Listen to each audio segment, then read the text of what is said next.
I've been coming to Reading Roundup for years, and I love it because there are so many librarians from around the state, and you can really cross-pollinate with different ideas.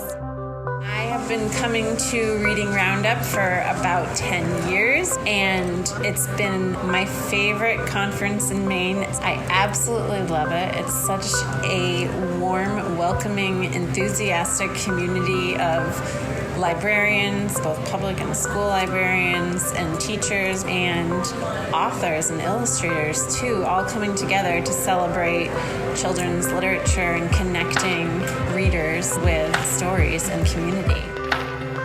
Hello, and welcome to this Capital Connections episode on the MLTI podcast. My name is Jon Graham, and I'm the Digital Learning Specialist on the Learning Through Technology team at the Maine Department of Education. When I started in my role nearly 5 years ago, one of my goals was to connect the Maine DOE with Maine librarians, since there was no formalized position that did this work. I was invited by then-President-elect Jen Stanbro to sit on the board of MASL, the Maine Association of School Libraries, and during my time as an ex officio member, I have been able to build relationships with and provide support to public school librarians from around the state. If you didn't know this already, school librarians are often crucial members in a school community.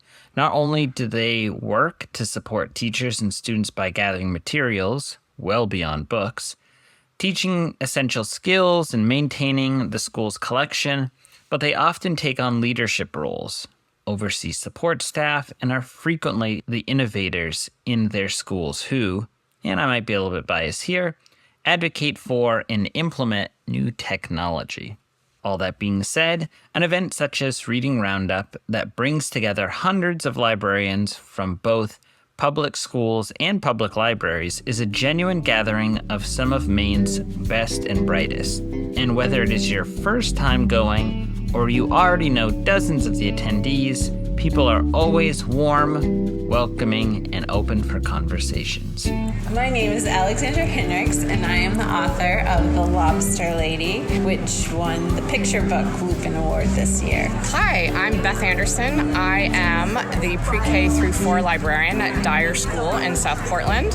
I'm also the president-elect of the Maine Association of School Librarians. I'm Kate Russell. I'm the library media specialist and technology teacher at Warsaw Middle School, which is in Pittsfield, Maine. Hi, my name is Amy McInerney. I'm the 4th and 5th grade librarian and tech integrator from Falmouth Elementary School. Hi, my name is Marissa Deku. I am the librarian at Lewiston High School.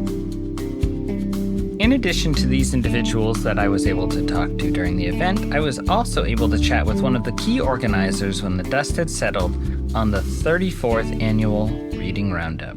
Hi, my name is Cara Ryman. I am the Youth Services Specialist at the Maine State Library, which means I am here to help youth services librarians with anything that might come up, whether they have questions about how to do a particular kind of training, or they need recommendations for book lists, or anything that falls under their work purview. I am here to help them with, hopefully. Reading Roundup, like many of the educational conferences in the state, started off modestly years ago and has developed into the stellar event it is now.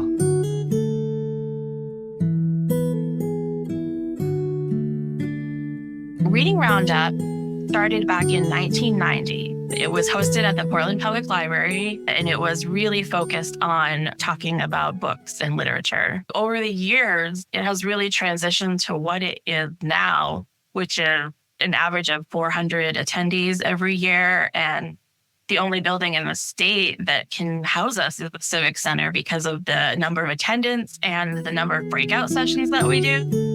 One of the highlights of this conference is the presence of authors. Maine is fortunate to be home to so many celebrated authors, and while they are often on hand to sign books and talk with librarians, some of the most celebrated, like Andrew Clements, Ashley Bryan, Sharon Creech, Jason Reynolds, and Lois Lowry, have been featured keynote speakers.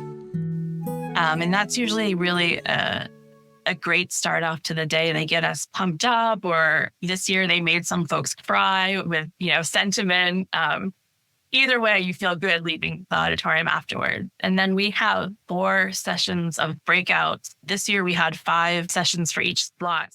Sessions during the day included topics ranging from book repair and library organization strategies to family game nights and community collaboration. Several of the MLTI ambassadors were on hand offering sessions on media creation, using Canva, and AI tools. The day truly offered a wide range of topics for librarians. I just finished my presentation on future forward librarianship, which was all about AI usage. I think the big takeaway from the audience was librarians should be at the forefront of this work. We can't be scared of it. It needs to be a discussion and we need to be talking. And I hope I give some people some tools and great ideas to think about.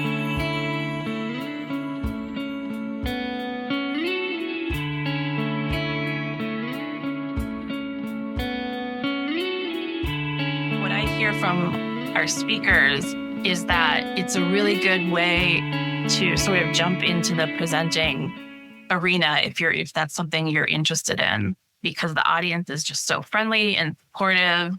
And I know I did a presentation a couple of years before I actually took over running the conference, and public speaking is not my favorite thing. And so I was doing it with a colleague and we were just honest with them. You know what? We're a little nervous, so please forgive us and work with us. And they were so supportive. And actually, it felt really fun running through it. And there were no stressors at all. So it's a really good place to sort of try that out and see how you feel about sharing. I can also speak to my own experiences in this area as someone who presented for the first time at Reading Roundup back in 2018.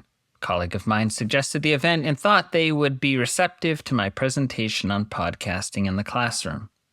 I had a great turnout for my session, and actually had two individuals follow up about rolling out podcasting themselves, one at a high school and one at a public library. And a lot of the session don't have to have some high-level knowledge of some in-depth thing. You know, it's sharing about what you've been doing with your kids, what's been working. A lot of people go there hoping to leave with ideas for programs that they can then take and run at their libraries.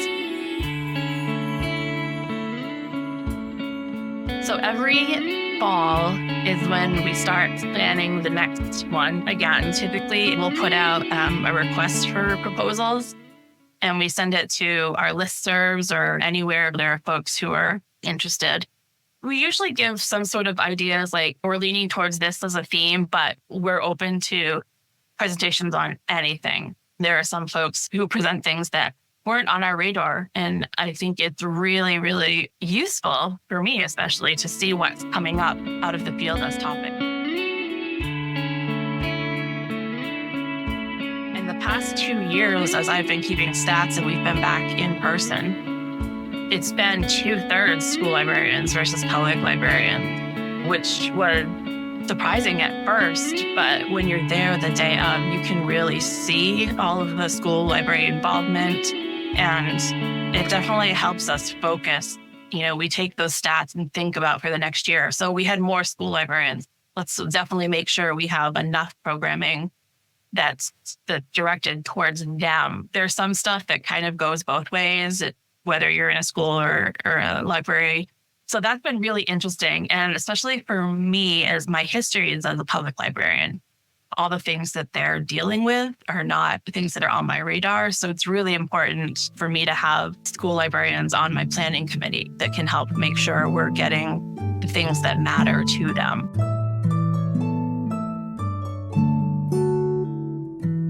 Here in Maine, we are just blessed with incredible children's authors and illustrators. There are just so many, and they're so wonderful and supportive of our librarians. The presence of authors and illustrators is definitely a draw for this event, and the 30 plus that were in attendance this year were all very approachable and available for sales, signings, and selfies. Reading Roundup is also a time that Maine's Homegrown Book Awards are announced. The Maine Student Book Award went to Frizzy by Clarabelle Ortega and illustrated by Rose Basuama.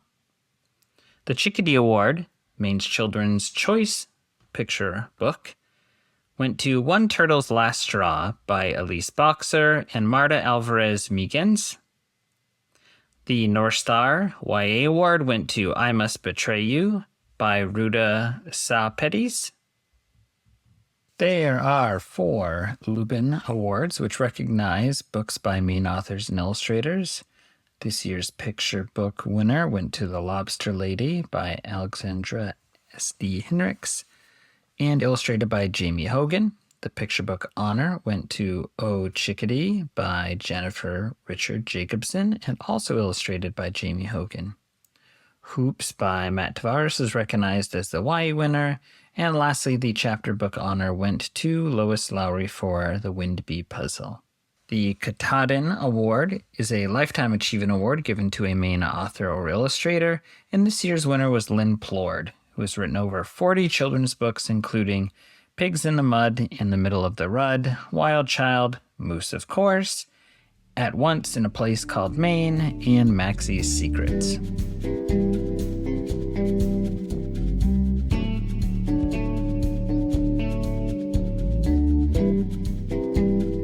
The Maine Association of School Libraries, MASL, also gave out their 3 awards. Their Support Staff Educator of the Year award went to Eileen Russo of Lake Region High School, who unfortunately was not in attendance. Their Administrator of the Year award went to Courtney Graffius of Portland Public Schools. I will share that among her projects this past year, Courtney led efforts in conjunction with librarians and digital literacy teachers to fulfill the digital citizenship requirements for Portland to become a common sense district through common sense education. The Walter J. Tarenko School Librarian of the Year award went to Marissa Deku of Lewiston High School.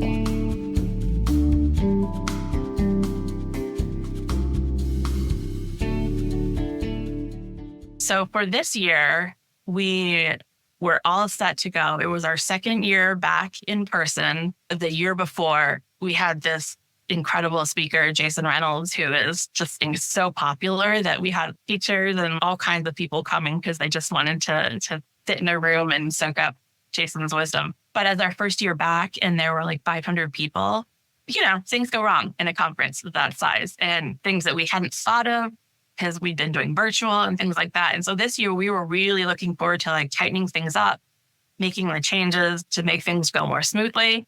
And so we were feeling really good about it until we started seeing that weather forecast. And at first it's surely that can't. To get almost 2 feet of snow on April 4th. And as we got closer, it became pretty clear there's a very good chance of that happening. And so I met with all of my bosses at the state library, and we all really wanted to see if we could reschedule and not just cancel for a number of reasons, but mostly for the attendees. We wanted to have that event for them that so many of them look forward to. And so we worked with the Civic Center and we used some AV folks, and they were all so lovely about working with us to try and get things rescheduled. And we managed to squeeze into a day that the Civic Center had most of the rooms available, but we ended up having to make some changes. Not all the rooms we wanted were available. And so things were a little bit of a tight squeeze in some places, and we ended up having to use the auditorium for some of the sessions, but we made it through. It worked for the most part. And all the attendees were incredibly kind and lovely and understanding. They knew how hard it was to pivot and make the change and reschedule. Almost all of them were able to come. So we had very few cancellations. And in fact, we were able to add some more people because it was on a different day.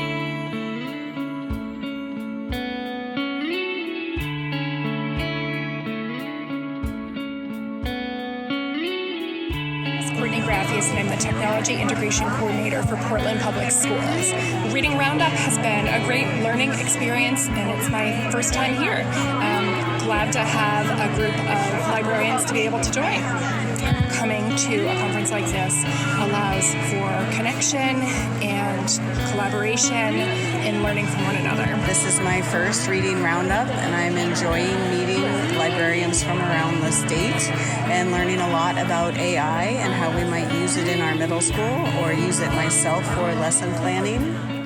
It's a very special event, and I want to tell you that today I also ate one of the best cookies I've ever had in my life, which was really not something I expected to say about a conference cookie, but I had a lemon blueberry cookie and it was fantastic. I can vouch for that endorsement from Alexandra Hendricks. The lemon blueberry cookies available as an afternoon snack were phenomenal. Wrapping up this Capital Connections episode, I need to thank Beth Anderson, Marissa Deku, Courtney Graffius, Alexander Hendricks, Amy McInerney, Kate Russell, and especially Cara Raymond for giving me a few minutes of their time to talk about this event. I'd also like to thank my teammates Nicole K-Rod, Martha Thibodeau, Tracy Williamson, and Jeff Ireland, who attended and presented at this event. I would like to thank Joshua Schmidt for his idea of the Capital Connections podcast. I urge everyone to check out his episode on the Moose Method. Please stay tuned for more podcast episodes from the LTT team in the fall, whether it is Capital Connections, Community Corner, or our flagship Teaching with Tech podcast, we will have you covered. If you are interested in presenting at Reading Roundup next year, please keep your eyes peeled for their call for proposals, which should be out in September on their website and Facebook page. And you can watch those same places for information about registering to attend Reading Roundup 2025. The event will be held at the Augusta Civic Center on April 3rd, and the keynote speaker will be author and physician Regina LaRocca. If you'd like to contact us, you can reach out to myself or my team at doe-ltt@maine.gov. Now, I know we usually end each episode of our Teaching with Tech podcast with a joke, but I wasn't sure if that fit the vibe of this Capital Connections episode. So I'll ask the librarians out there who are listening, what do you think about including a joke? Do we or don't we?